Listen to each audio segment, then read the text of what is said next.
Hello, everyone. How are we doing today? Hopefully, you guys were able to get outside and get some of that fresh air, especially during these crazy times. We all know how good that fresh air is for your health and your happiness. So, hopefully, you guys all got to enjoy a little bit of that today. I've had a great weekend. I duck hunted with some friends, and we didn't get as many ducks as we should have. But as always, that's not what hunting is about. It's not about killing the animal. There was a lot of giggles. Remy learned some more.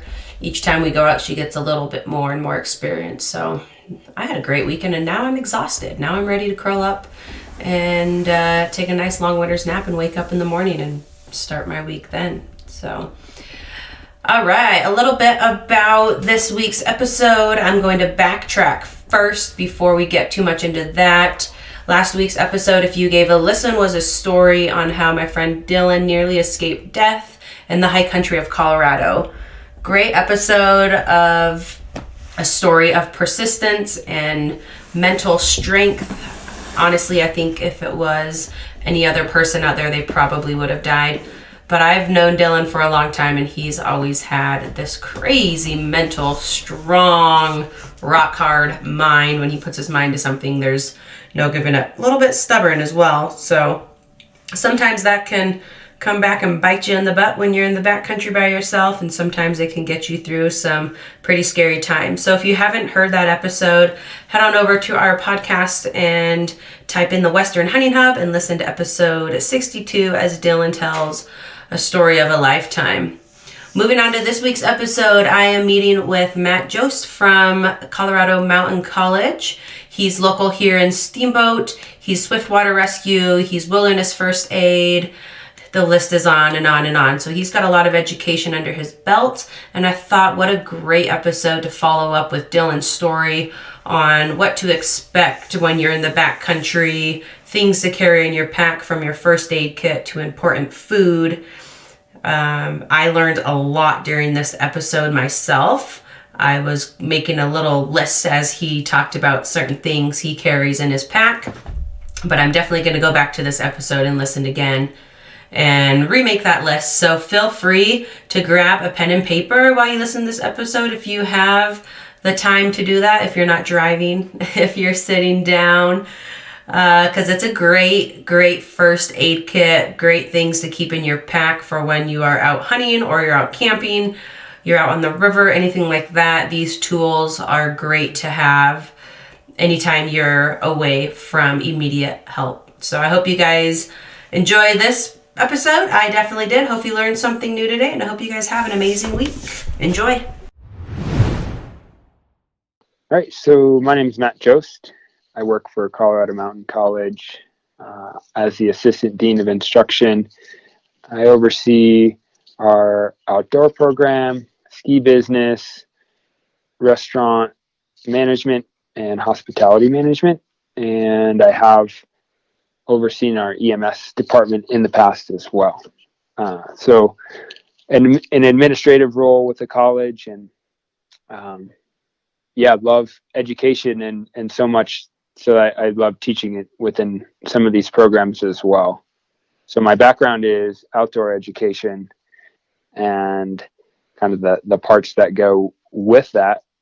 So that's kind of where you were asking me questions about wilderness medicine. So I enjoy teaching our wilderness first responder courses, and I teach avalanche rescue, our level 1s and 2s through ARI, as well as Swiftwater Rescue. Have helped with EMT, but the rescue environment is something that I really thrive and enjoy on. And so I think you guys have a cool podcast here. So I'm also a hunter. That's a pretty big passion of mine to do in my free time. And when I listen to kind of the past episode and thinking about just going out hunting in general, it sounds like there were some things that went really well for that individual Dylan, and he probably took away a lot of learning opportunities as well. Right, This was as we also do his very every time we go out. first, his very first elk hunt. I told him, I was like, this is insane. You had an experience that I hope I never have. Right. But especially as your very first elk hunt, especially being solo. And he's like, I've got the solo wiggles out. I don't ever want to have to do that again. So he definitely walked away learning a lot from that one. Solo hunts are really intense. And while I enjoy doing it solo, I am a fan of keeping a retrieval team on hand. Right? It's like, who wants to come out and help haul this out? Because that's the real work of hunting. Right? Yeah. And having somebody there as well to bounce an idea or a thought off of, to be like, should we really go after them? Is it worth it to go after them right now? Obviously when you're sick, it's a different story. I think the story with Dylan is just not a normal hunting situation. But let's say somebody were to be put into that situation. And I'm going to go back real quick for those listeners who haven't listened to our last episode. It was a story on my good friend Dylan, who did a backcountry hunt in Colorado where he ate some jerky that was bad and got really sick. Ended up getting into the elk and decided to pursue the elk, was all by himself. He was at 1,200 or 12,000 feet and ended up killing this bull 7 miles from his truck. And it turned into really a hunt of a lifetime, nearly escaping death. So if you haven't listened to that, head on over to our podcast. And I believe it's episode 62. You can tune into that story. It's a really good one. It really makes you stop and think about, if you are to go out in the woods and do a solo hunt, maybe you would approach things a little bit differently. So, Matt, tell us what your thoughts were on that hunt, and if maybe he could have done something a little differently. What would you have done in that situation? Would you have turned around and gone back to camp to sleep off the sickness and heal up before pursuing killing an elk and having to pack that out all by yourself 7 miles in? Sure. Yeah. So there were some things that it sounds like, and you get this information maybe towards the end of it, that he did really well. So when I think about going out for a hunt or really any excursion that you're going to go into the woods with, I call it an emergency action plan. And it's our EAP is a document in which it has a map. It has emergency numbers attached to it. It has the plan if something goes wrong. So it has hospitals. What's the nearest hospital? Maybe air evacuation. So a lot of places in Colorado, we're fortunate to have organizations like Classic Air Medical or Lifeguard. If you're in Idaho, Flight for Life, or Montana, Flight for Life is a big one up there. There's multiple depending on where you're at. So knowing what air medical options you have are important. Another thing that's coming on with a lot of our 911 agencies are text 911. So if you have an inReach or maybe you just have cell service, can you text 911 what issues you're having? And when you call 911, if you're able to keep that signal for long enough, they can get what's called a ping on you. So get your location. They can track you basically. Yep. 911 text can be a cool option if it's available. It's not available everywhere, and you really you just have to call the agency where you're going to be. So if you called Route County, they can tell you if you're hunting around here. So then the other important thing with having this EAP is that you give a copy to one or two people. So they know where you're going. They have a map of the area. And with that, I always keep if we're doing it operationally, there's a itinerary, but at least a time on there when you would expect to be back. And it sounded like Dylan had that. And people were getting ready to rally and respond because he was a little overdue. That's always a funny game of elk hunting in particularly, is that if you shoot something at last light on the day before you're supposed to return or the day you're supposed to return, you're working into the night. And so if you don't, it's like, sometimes I'll say to my wife, just give me like 6 extra hours. That's usually what I tell my friends and family too. I'm like, ideally I'm going to be back for this time, but I'm going to have a grace period, because if I'm packing something out, especially if I'm by myself, max of like 10 hours after that, then you should be worried. Yeah. Don't get worried till this time. So, and then, I'll take a picture of that or bring a paper copy of that plan with me too. With electronics these days, it's easy enough to carry a lot of that on your phone. But the other thing about the phone, like Dylan found out, is that sometimes our phones die. And that's the hard part of technology, or just like the extra step that you gotta plan out for that. So that's like that pre-trip planning that I go through in my head. And then I kind of jumped into this thought of equipment list. So I like it. Whenever I'm going out, I have these lists, right? So I save them on my phone, but we have these different packs. So if I'm hunting, I have my hunting pack. Or if I'm skiing, I have a skiing pack. If I'm kayaking, I've got a dry bag, and all of the things that are important. And so like either it's cook gear or a survival kit or first aid kit, they just get rolled over to whatever season it is, right?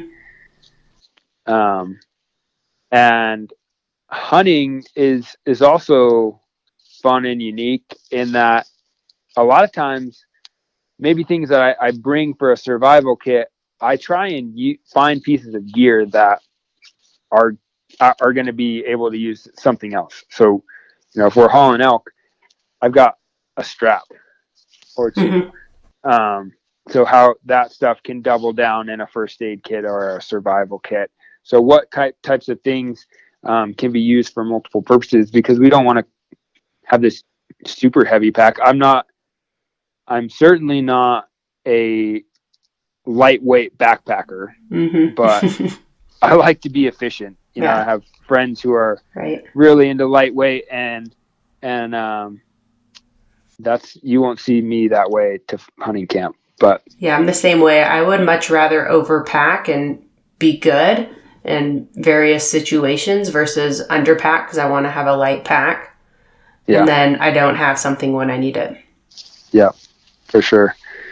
So, I think what I've found is the more experience and the more you get older, you figure out, I never use that, so I'm not going to bring that, or whatever, double down on something else. So, my equipment list might be that, basic hunting gear stuff, but then I've got a cook gear, food list, meals and snacks, survival kit specifically, first aid kit specifically, and where those things live. So then that stuff is going to differ a little bit depending on, especially hunting. When we start archery hunting in September, it's super nice a lot of times, right? Like it's beautiful out. That works in the nice benefit of going out there. It makes it easier to sleep and camp and all that stuff, but it doesn't always make it nicer for hunting, I guess.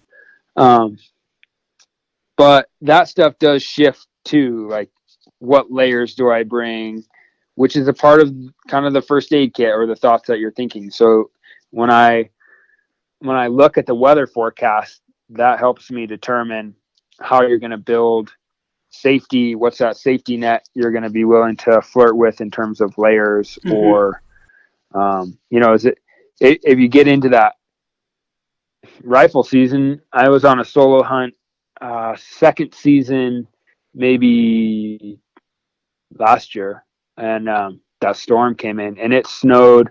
I was at 9,000 feet and it snowed 18 inches.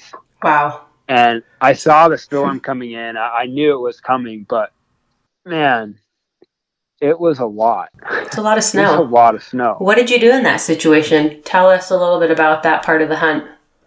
Yeah, that was a good hunt. So I also like to hunt off of a bike sometimes, and so I rode my bike pretty far in, and then I'll lock my bike up and then hike in to make a base camp. Mm-hmm. And so, um, given that I saw this storm coming in, I biked in on beautiful weather, but I often will bring just a tarp for a shelter. Well, in this case, it's snowing, so I'm going to bring a tent.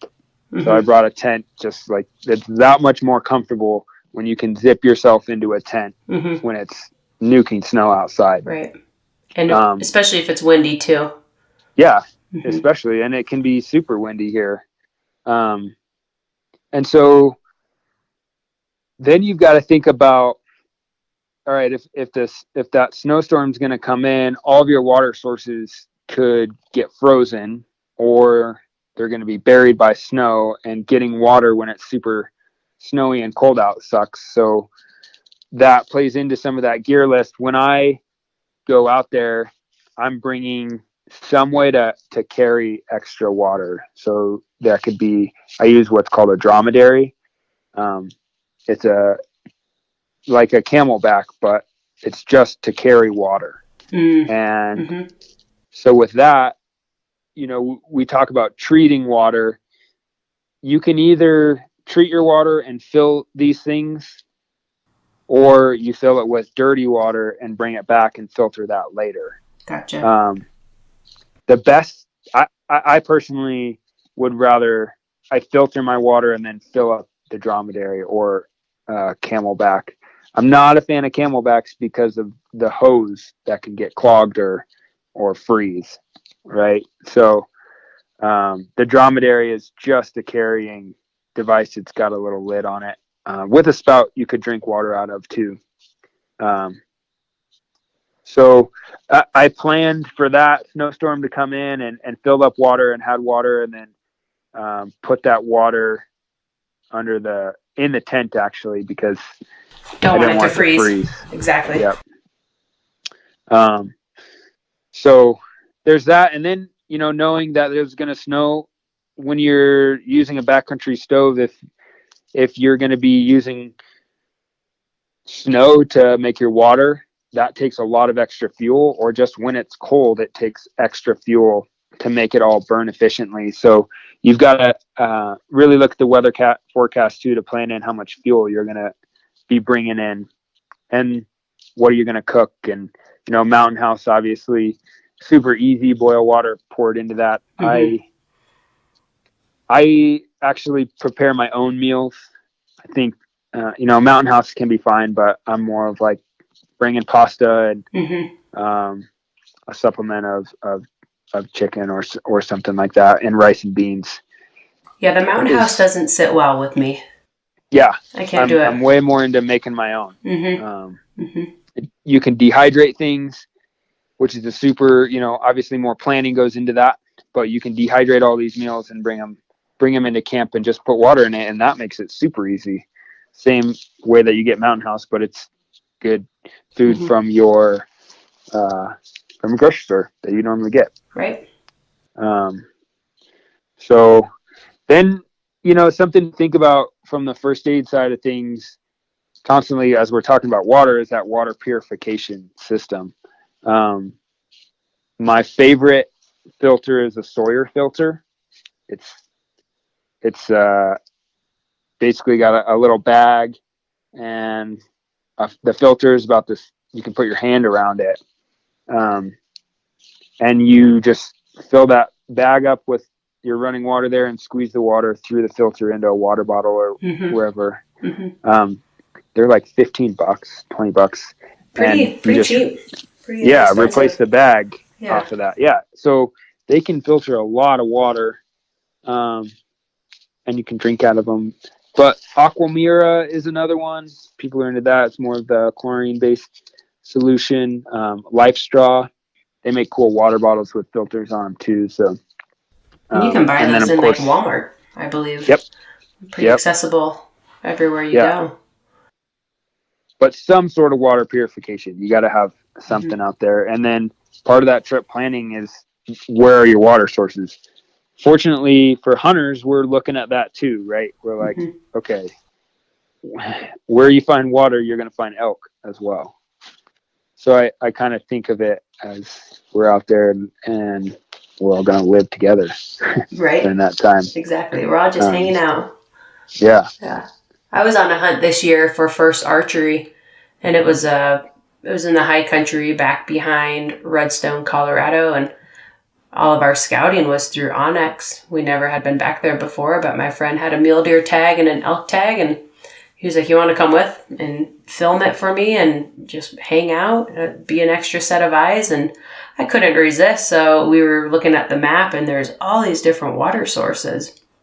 And we get up there, and the closest water to where we were camping was down the mountain or up the mountain into the next basin, because all of those water supplies were dried up because it was an insane hot year. And maybe that's what happens every year. I'm not sure, but you can't always rely on your map source. You know, it says, okay, here's water, here's water. And we got up there and we were dehydrated every day because we brought all Mountain House meals. And so we needed water for that. We needed water to drink. And we were almost in like this haze every day where we were just kind of delirious. Our energy was low. We were just always thirsty, but we knew we couldn't just drink our water freely like we normally do, unless if we wanted to hike all the way down the hill, 400 yards at 13,000 feet to go get water. So don't always rely on your mapping system to tell you where the water is at. It's important to know if that's actually accurate or not. Yeah, for sure. Have you ever had to try the tablets? Using the tablets to put in your water to purify it? I've messed around with them at home. I've never brought them into the field to use.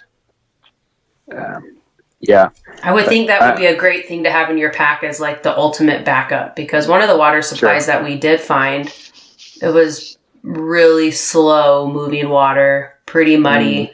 So, you dug out a hole and kind of waited for the sediment to settle and then put the pump in and kind of wait a little bit for that to settle and then start pumping. But I feel like the tablets is always a good thing to have. And I always carry those in my first aid kit as well, just as, the backup plan C, plan D, if you can't get somewhat of clean water. Yeah, that's always been my Aquamira as a backup. Is it's a part A and B solution. Okay. And you just mix it. You fill a little cap up with it, let it sit for 15 minutes, 20 minutes. Okay. Changes its color, and then you pour that into a liter of whatever you've got.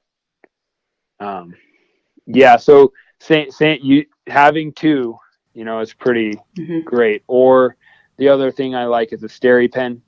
Definitely on the more expensive side of things, but the UV radiation is really good. So you fill any Nalgene or something and swish that around inside of it. It kills it all as well. How long do you know how long you have to swish it around usually for the? It's about a minute, and it tells you on it. There's a timer on the pen. Yeah. Man, what did they do in the old days before all this stuff was available? They just drank straight from the water source and figured it out afterwards. And sometimes got sick. Exactly. So that's water. I think that you could spend a lot of time and research really geeking out on water purification too.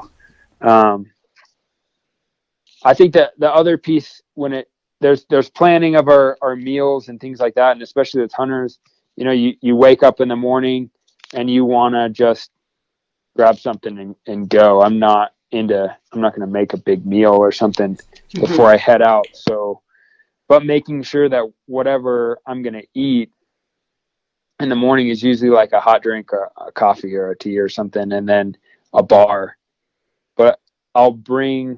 I have a pocket, not a pocket rocket stove, but MSR makes really small, lightweight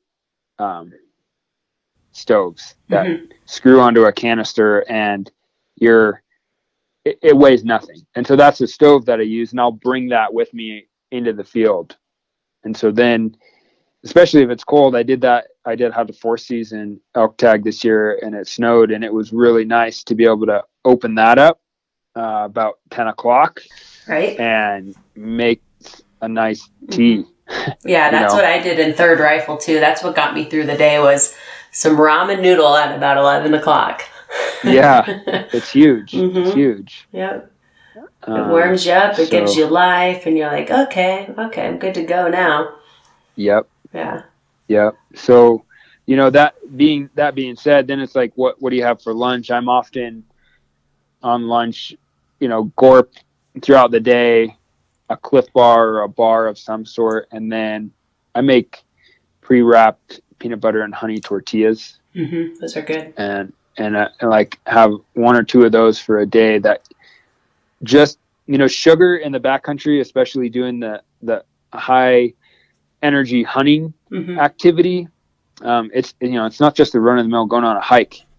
Who knows what the day is going to look like, but our bodies thrive on that sugar and what we were made for way back in the day. If you can get sugar into your system, that's how we're able to keep going. Right.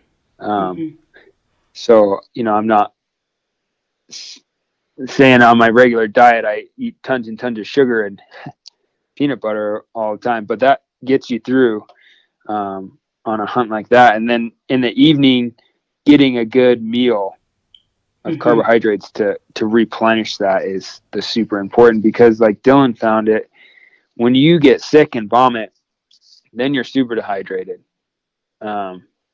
And the only way to really replenish that from a sickness like that is meals and time to let your body reabsorb all that water. Just drinking water, as he found, he couldn't keep it down. And it just, then you just kind of can drive your body into an even worse system. So meal planning is super important to the beginning of all of that first aid and the problems that you could see out there, I think. Plus, it's really nice to come back to camp at the end of the day and have a good cooked meal after like snacking on Cliff Bars or whatnot all day. Yeah. It's really good to just like sit down, and your body, like I've noticed that over the years too, is your body actually really needs it. It's like, okay, some food, I'm going to rest for a little bit, and then tomorrow we're going to do it again. Yeah, for sure. I can remember I used to guide elk hunting and bighorn sheep hunting in Idaho and Montana as well. And I can distinctively remember some hunts where we're all out there as guides scouting before our clients come in, and we're on these solo missions. And I learned quickly about how nice it is with that nice evening meal. Like, yep. One of my most sacred things at this point is that ability to have a nice warm meal for dinner. Yeah, exactly. So first aid kit. What do you carry in your first aid kit? Yeah. So survival kit, first aid kit. I think it's all kind of in there, can be in there throughout my pack together. So, from a first aid kit standpoint, as hunters, one of the top things that we should all have is, you could say, especially as archery, because maybe more accidents come in there, but I've heard of plenty of other search and rescue events where the thing that could happen to us is trauma associated. Trauma, I mean bleeding, a lot of bleeding. So something that sits at the top of my kit, well, actually at the top of my pack, not even in my first aid kit, but at the top of my pack in the brain, is a tourniquet. That's a great that's a great idea to put that right there. Yeah, that's got to be number one, because when you I've heard stories of slicing hands or things like that with the end of an arrow, but really the gnarly story that I heard was a elk hunter trying to carve up a hind quarter where you got that quarter kind of resting on your knee. Like if you don't have someone there, the solo hunts classic, I'm resting that bone right on my leg, and we're just so excited and we're so amped, and you start carving away. Well, right on your femur, you have a really big artery, and your femoral artery, you cut that, and you're in a world of hurt, right? And that happened a couple years ago. Read about it on Rabbit Ears Pass of someone who did that. And so the idea of stopping bleeding from a massive area like your thigh is really, really difficult. And you don't have much time. You'll bleed out in a matter of minutes, depending on how bad you hit that artery. And we're talking about really sharp knives here, right? So you've got not only so first aid standpoint, I keep that tourniquet up there for an instance like that to be able to put that on quickly. I've tested and gone over this with students a lot on, well, I can improvise a tourniquet, and we used to teach improvisations of tourniquets, and I know people still do. And I'm not saying it's not possible. I've created them in the classroom out of a triangular bandage or just a handkerchief. And the important thing about creating a tourniquet is the windlasp. That's the stick that goes in there that you twist. And so I've done this. I'm an EMT, but I've done this with paramedics and have them actually bleed my arm, right? So start an IV, let it bleed, open it up, and then twist a tourniquet, either homemade or manufactured, and try and stop that bleeding. And I've done it numerous times, and I can't tell you how difficult it is. And a lot of times we can't do it with an improvised tourniquet. Really? Your improvised tourniquets, what do those kind of look like? So when we talk about a tourniquet, it's got to be at least 2 inches wide. You place it, we used to say high and tight. Some people will still say high and tight, so high up on the limb. I teach more now 2 inches above it, wherever that wound is. So 2 inches above that site, and start twisting. And how do you know how tight to twist it? Well, until the bleeding stops or we lose the distal pulse. But really, like, the whole point of it is to put it on there, and hopefully you lose that distal pulse at the time that it stops bleeding. But sometimes you just have to keep twisting till it stops. So once that tourniquet's on there, it's on there. There's been a lot of research done in the military about, we used to be scared of putting tourniquets on because people would lose limbs. You leave it on there for too long. That has since changed dramatically. The military has shown us people are not losing limbs with tourniquets left on there for hours and hours. Like, this is an immediate evac, right? Like, you got to go. We're not hanging out and trying to, this person's leaving and they need to leave now. So tourniquets have been on there for hours, 10 hours more, and reversed in the hospital with no loss of limb, right? Other things could happen. I'm not a doctor and to say who suffers what injury, but nerve damage, things like that, from having something like that on there for a long time, but you didn't lose your arm. So a tourniquet's like top of my first aid list. It's at the top of my pack. It's not something that we want to mess around with, and I don't want to go digging through my pack to find it. But you said your tourniquet needs to be at least 2 inches wide. Yep. Right? And then is there, because I've heard stories of people like grabbing a branch or like a stick and using that. Would that not work? No. Yeah. I don't see. Yeah. I mean, I played around with this a lot, and Mm-hmm. the branch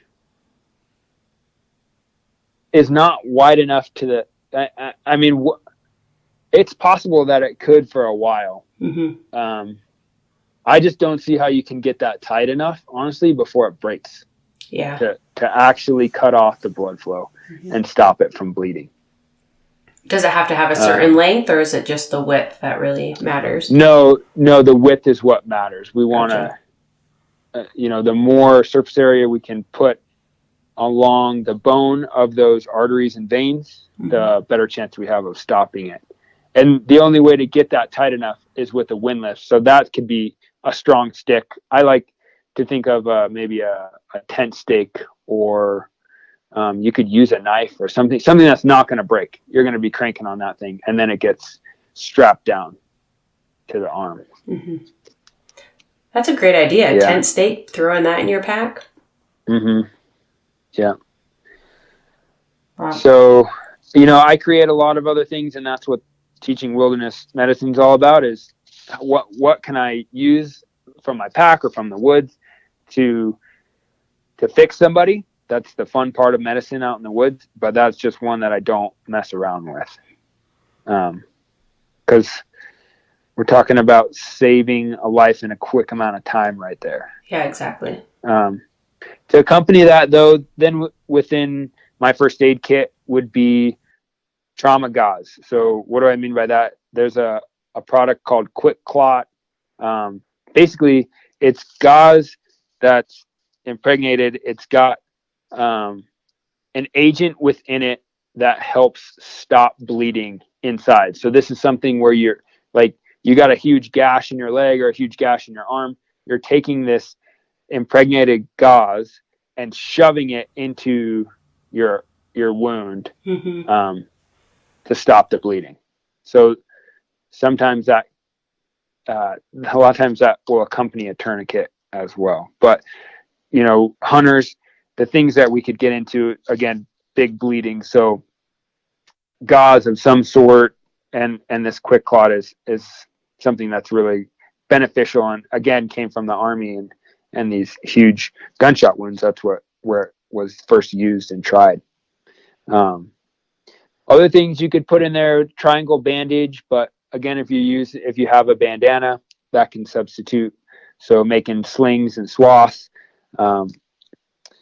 Of course, I keep Band-Aids, big, small, large types of Band-Aids in there. We often are hunting with friends, so again, at the top, you're gonna want to put gloves. So we don't want to touch other people's that's very important. Blood, but gloves. And some people carry gloves in their pack for gutting an animal. I would say, like, this isn't an area where you want to double down that, because if you use the gloves to gut an animal and then someone gets hurt on your way out, then you don't have any gloves. Exactly. So gloves, super important. 2 pairs, 3 pairs if I'm going out there for a longer time. 4x4 gauze, 5 packs of that. So something that you're going to clean up these major traumas with. There's a non-adhesive, it's called, or Adaptic is the brand name of it. It's a nice thing to be able to put on blisters and things like that. Something when we talk about Quick Clot, feminine hygiene pads, it's what they're designed for. They're great. Slap that on a massive bleeding wound, and that will help a lot. With that Coban or Coflex, Coban is a wrap, like a vet wrap.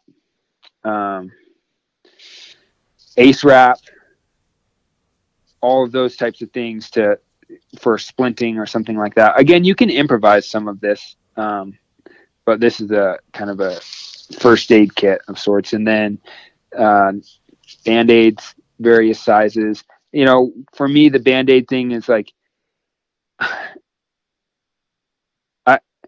we're out in the woods, and especially carving up animals, nicking fingers, nicking just little things from our knife can end us in end a trip, or if that gets infected, that's the hard part. So the Band-Aid more for me is like, okay, let's try and keep this thing clean, and dirt or blood or other things out of it. Yeah, some prevention. So trauma shears, which that's a scissor, right? So sometimes I do that, but sometimes I have the Leatherman, which has some scissors on it. Trauma shears are nice, like if you're gonna have to cut through, that could cut through jeans or cut through deep clothing. But oftentimes try and go a little bit lighter. Something to consider is a pocket mask, right? So doing CPR on someone, that has changed in COVID. I could say that Right. without getting into too much detail. You can create splints. So there is a company called Sam Splint, which is a great splint. I've been a ski patroller on the Steamboat Ski Patrol for a long time, and that's something we use up there as well. Or you don't have to have that per se in your backcountry kit. You could go to the woods depending on where you're at and create a splint for sure. Second skin is something that's pretty helpful when blisters are coming on, right? It's a gel type of a patch that can go on your heel. It's can be definitely a lifesaver. Athletic tape, duct tape. I bring both. Duct tape for lots of things, right? You can use it for so many things. So many things. The athletic tape is nice to not always have to put right on your skin. Duct tape can be pretty messy, especially on something that you're going to deal with for multiple days.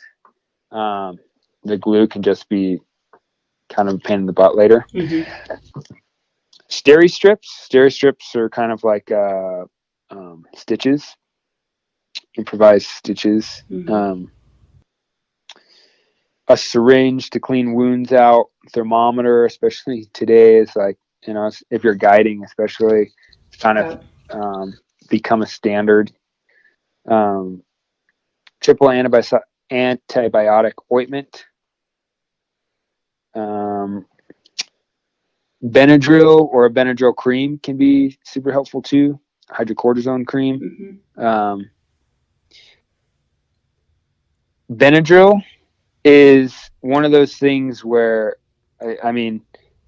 you'll hear people carrying them if they have allergies or something, hay fever or bees or something like that, but can be, I think people don't always think about Benadryl, but it can be helpful for things out there.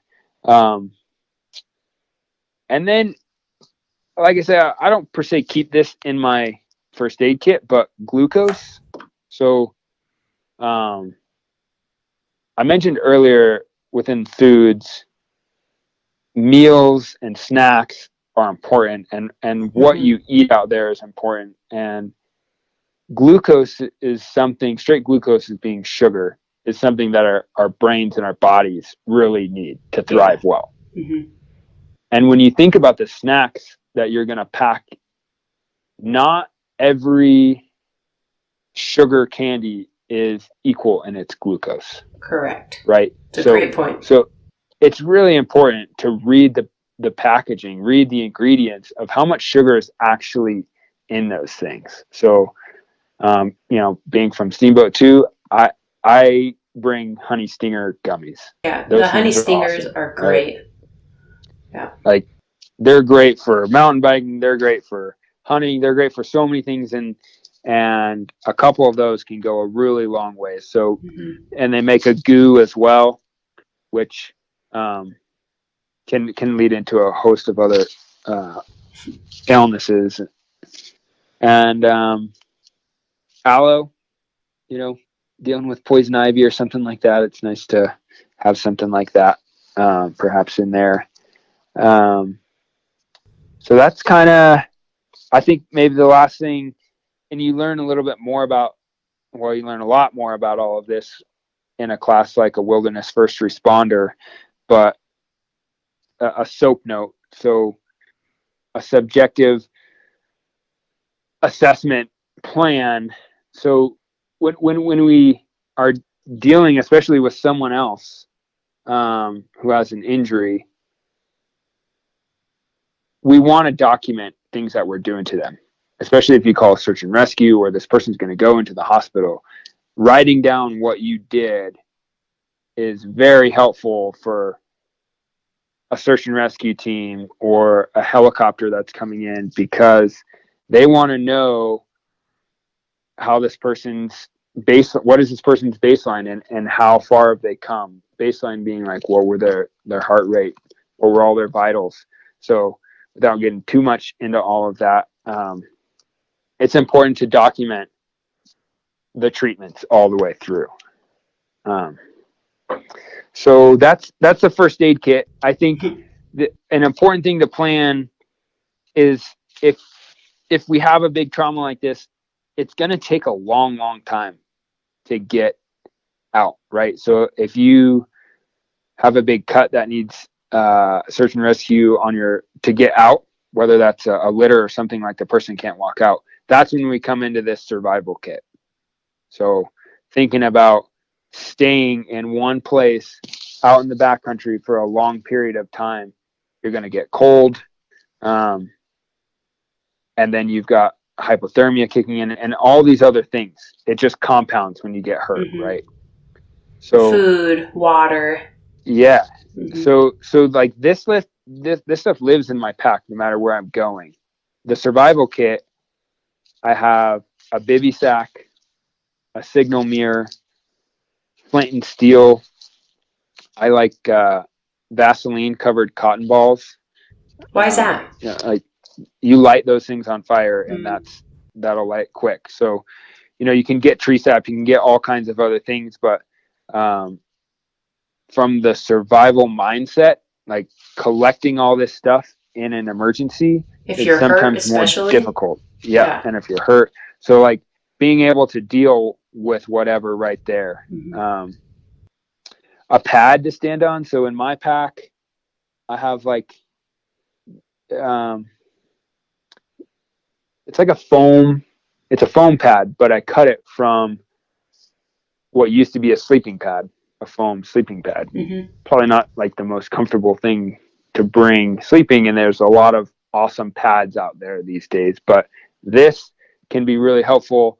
I encourage everyone who I'm traveling with to have a piece in their pack, and getting someone up off of the ground is the difference between getting hypothermia and not. Wow. So using your pack is a way, or using their pack to get up off the ground. But then you need more pieces. So the pack and the pad, and if you're with somebody else and they have a pack and a pad, now we can start to get this person up off of the ground into some more warm layers in a bivy sack, preferably like you've got a sleeping bag. So this is, I got to go back to camp or something to get this, or put on more layers. You're in a sleeping bag, in a bivy sack. And that is what's going to help you make it through the evening, and not get crazy cold. The pad, that kind of pad, especially if you're hunting in the snow, is super nice too. It's like, I'm going to sit on this and not sit in the snow. Yeah, exactly. There's multi purposes to it. And it really doesn't weigh much. Like, it's not that hard to just put it behind your shoulder straps. Yep. And leave it in there. Yeah. Then I've got a lighter in there, flagging, and the flagging, I'll often bring that hunting anyway. Like if I want to go back to the animal later, and if it's maybe tucked somewhere, I flag it. Yep. Go this way. Depending on the time of year, maybe some hand warmers in there, an extra strap, and the strap thing is like, it depends on what I'm doing. oftentimes there's straps around on my pack for hauling out elk anyway, so that's somewhere. So that's kind of like that survival kit. Important things. I think within other systems, something that we all have is a knife, or hopefully multiple knives. Hunting, just one of those things. I like knives, so I'm going to bring a few. Exactly. A multi-tool. So it's got pliers, it's got scissors, it's got a little saw in there, all kinds of things. And this technology is probably this other big piece. So this is the survival kit type of thing. But when everything's going down and you're gonna need help, do you have a cell phone that has battery? I do bring an extra battery to be able to charge my phone. And in addition to that, I've got an inReach. So there's companies that make that different. So Spot was probably one of the big known companies that first came out with it. Garmin inReach is something that I really like. I think Spot, you can do this now as well, but the inReach connects to an app on your phone, and you can text straight from it. Text from your phone, and it sends right out. Can you do that if you don't have cell service, though? No service. Yeah. You don't need service. Yep. Nope. No service, and it works. Awesome. It basically acts as a hotspot. Mm-hmm. Or you don't need your phone and you just need help right then. There's an SOS button on it. You click SOS, and that's going to the nearest 911 dispatch.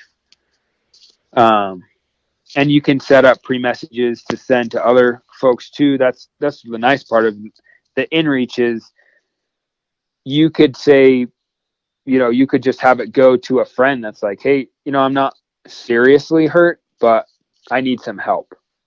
So I think back to Dylan's story, and if his phone had died, like he could have, right, called somebody, but his phone was dead, and so it was like, all right, well, I'm on my own. So I think having an extra portable charger or solar charger of some sort that's going to be able to charge up your device, even if it's just giving you 25% of battery, as long as you can get a little bit of something to call out for that help. Exactly. Mm-hmm. So extra battery, solar chargers, something of that. And then, just planning whether that's, that's going to be your method, or you're going to go with, I'm going to have an inReach or a Spot or something like that. Super important. Oh, really important things. Very important. Yeah. It's kind of a whole host of things and maybe a lot of information, but I think I'm going to definitely go back through this episode and I'm going to write a list of everything you said, because there's a lot of things that you talked about that I don't have in my pack. And I think back to this past year archery season and all that deadfall that I was going through. Mm-hmm. There was a few times I'm like, what am I doing? And there was a couple times stepping down, you're going down these steep inclines in this deadfall, and all it takes is one misstep for one of those branches to slice right up through your leg, Yeah. This was the first year that I carried a tourniquet, but I really like the idea of keeping that right in the front of your pack, accessible. You don't have to try and dig through everything. Yeah. It's right there. You can find it. You can apply it really quick. Yeah, for it to be really successful, it's got to be applied quick, and the only way it gets on quick is if it's at the top. Yeah, absolutely. Yeah. Do you have any stories you would like to share of maybe some sort of, I know you are kind of diverse, you're all over the place with swiftwater and avalanche training, but do you have any first responder stories from times that you guys have had to go out and help somebody? A lot of as a first responder, most of my work has come on the ski hill. Gotcha. And ski patrol. Ski patrolling. Yeah. And we see things all the time. from minor, we're there to help people. That's the coolest part of that job is we're here to help you, whether you just want to ride down or, you're having the worst day of your life. And that's the cool part of that job. And yeah, we've certainly seen our fair case of accidents and, Steamboat being a large ski area. There's stuff that happens out there. Just like every ski area, but it just as it does on the river too in the summer. For sure. For sure. Yep. Yeah. And I think nothing like specifically comes to mind of a big story or accident. That I think the cool part about patrolling and being up there or search and rescue, any of those types of things, is that you have this awesome team to rely on. And so overall, whenever a rescue's going on, that's one of the coolest parts, is watching everyone's specialties kind of come together on a big accident, whether it's a skier versus tree or medical something. Seeing how a scene can play out between the incident commander to the toboggan showing up to the different devices you would put on someone for a hurt back or something like that, and just seeing the teamwork that comes together to get the person out. And that's no different if you're going to call for search and rescue. The search and rescue in Routt County is pretty phenomenal. They've got a lot of resources and are well funded and do some really amazing things for folks. And I'm a hunter, and I will always have been. And one thing that's interesting about our population is that search and rescue events go up during hunting season. Yeah, exactly. We push it. We get out there, and as prepared as people try and be, inevitably there's a lot to think about. Yeah, nature is much more stronger than we will ever be. It's always going to test us. Yeah. That and first snowstorm every year always gets me. Yeah. You're never prepared for it. Every time. Fall in the Rockies. I was commenting with a friend today. I was like, oh man, it's 35 degrees out right now. And, it's pretty warm. We're skiing. It's, I got the right layers on. It feels good. And when it's 35 degrees out in that first storm in September, October, you're like, man, it is cold. It is really cold out here. Right? I didn't wear the right layers today. I should have brought that other puffy. Yeah. But that's the thing is, I hope folks, if anything, take away looking for the resources and education to learn more and develop themselves more as hunters, from whether that's a wilderness first responder, wilderness first aid class, to, we teach at CMC backcountry navigation to learn map and compass skills. Mountain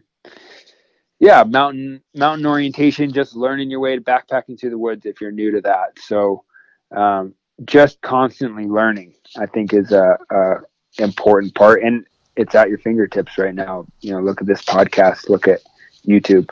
Yeah, so many different resources out there. A lot of ways to learn. Absolutely. Yeah. So once again, for our listeners, let's say someone's looking to take a class on wilderness safety or anything regarding that, kind of once again direct them into the right place where they can find that. You have a couple of options, and Colorado has a lot of educational opportunities. A wilderness first responder class is an 80-hour course and commonly taught as a hybrid, so you do stuff online and then show up for 5 days, but traditionally was taught as a 10-day course.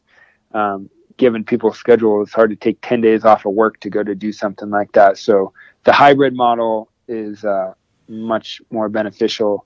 And Colorado Mountain College offers a lot of those courses at a bunch of our different campuses. And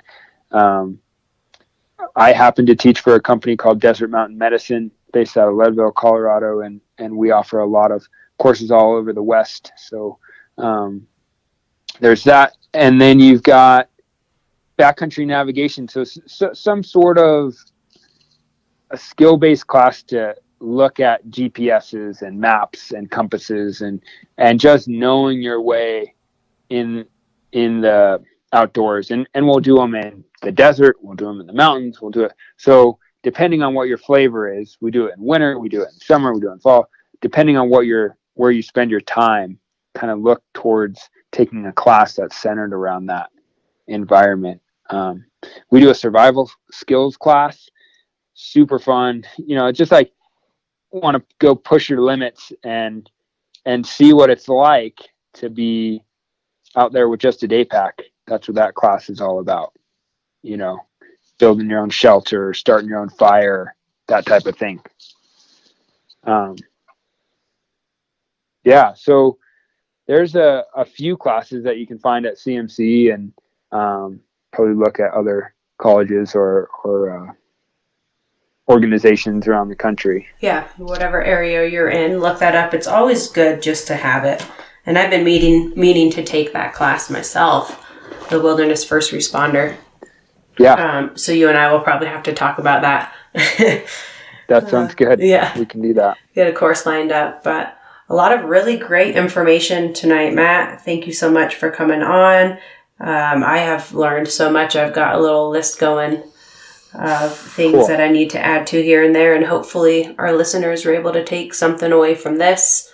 Is there anything else you want to add regarding wilderness safety in general? Even if you're not a hunter and you're out there and you're camping or you're backpacking, especially if you're with your kids and you have people that you're taking care of, this relates to you guys as well. It's not necessarily just towards someone who's hunting. So any last comments on that, Matt? One thing I would I didn't mention this, but it's super important. And when you said kids, I have 2 kids, and it reminds me of, hand sanitizer. Like how we keep our clean hands can really improve our health and make sure that we're going to be able to stay in the woods for the full time that we want to. Mm-hmm. Having a good hygiene, that comes down to like, what's your poop kit like? Are you have hand sanitizer there and have hand sanitizer in my cook kit? And I'm pretty diligent on that side of things, because I would hate to get sick from something like that. And so, especially with our kids, it's like you're going outside, and we're eating outside. Let's just wash our hands before we eat. Yeah. But I think otherwise, you just got to play around with this stuff. Don't build it the night before you're going to go on a hunt trip. Mm-hmm. Build all this stuff in the winter and the off season right now. Play with it. I think I really enjoy it, and I teach with it a lot. But I think it's fun to just pull that stuff out and get everyone involved. Look at all your stuff.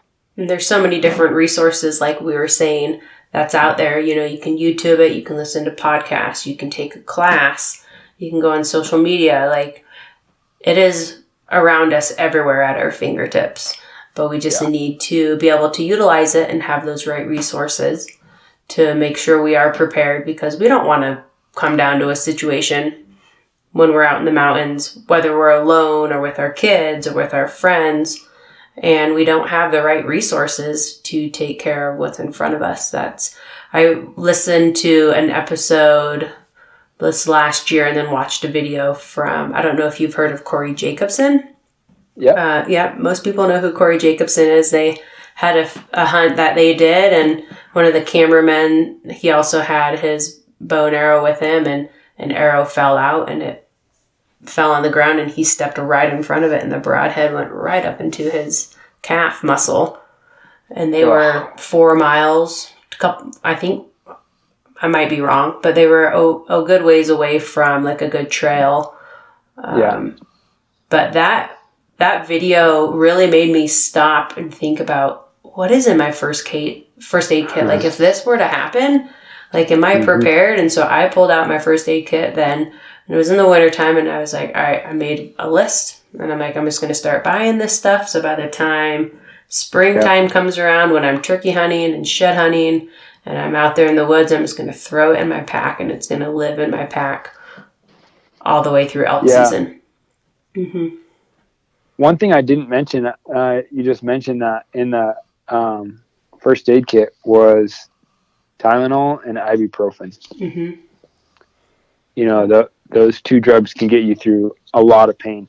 Yeah. Actually. Pain, fever, things like that. So, super important. Matt, great episode, man. A lot of information. Like I said, I've learned a lot, and that's why I'm so stoked to do this podcast thing. Is I get to talk to people, and I'm going to learn so much along the way. Awesome. Yeah. So Thank you so much for your time, for coming on and sharing with our listeners a little bit about, you know, most importantly, what's important to have with you when you're out there, because the knowledge you have is knowledge, but when it comes down to it, what's in your pack is very important. So it's true. Thank you so much. Where can people find you or learn more about this? Do you have any resources, websites, anything you want to share with people where they can look up easy, reliable information? Yeah, sure. So, I mean, you can find me. I work at Colorado Mountain College in Steamboat. And heading over to just the Colorado Mountain College webpage will get you to all the different classes that we have.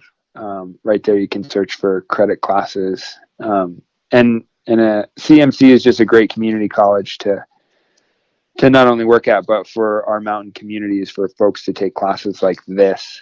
And so whether you're, want to come to Steamboat or Leadville or Breckenridge or Glenwood to look at it, they all offer classes like the ones I mentioned. And so, I'm in town in Steamboat. Feel free to look me up. All of my information's on the webpage there too. And And also, if any of you guys are looking to take a Swiftwater course, which is a lot of fun, if you run rivers, whether you're a fly fishing guide or a private rafter, or you're going out with your friends or your family, the river is also another place that's insanely powerful. Being a raft guide for 9 years, I've really come to respect the river. I've taken the Swiftwater course twice, and I think I'm due to take it in the next year. But it's also another great resource to have, and we have so many different companies and people around here in Colorado in general that offer that course. So that's another one. If you guys are out on the water, it's another really great resource to have. For sure. So, which we should do an episode further on down the road about that one, about Swiftwater rescue. Sure, we can do that. That's a whole nother topic. We can do that. Yeah. It is. So. It is. All right, Matt. It's been great. Thanks once again. Thanks, Draya. Yep. And have a good night. You too. This is God's country.